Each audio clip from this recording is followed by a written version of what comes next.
I ran into this last week. Here's what fixed it for me.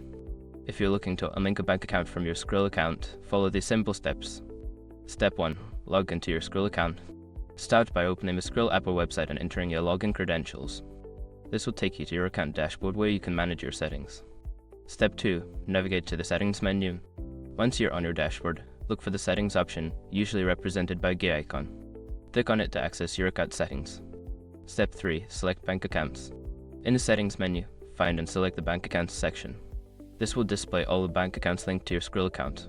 Step 4. Choose the bank account to unlink. From the list of linked bank accounts, identify the one you want to unlink. Click on it to view more options. Step 5. Confirm the unlinking process. After selecting the bank account, look for the unlink button. Click it and confirm your choice when prompted. Make sure to double check if there are any pending transactions, as this could affect the unlinking process. If you follow these steps, you should have no trouble unlinking your bank account from Skrill. If you run into any issues, don't hesitate to reach out to their customer support. Happy transacting!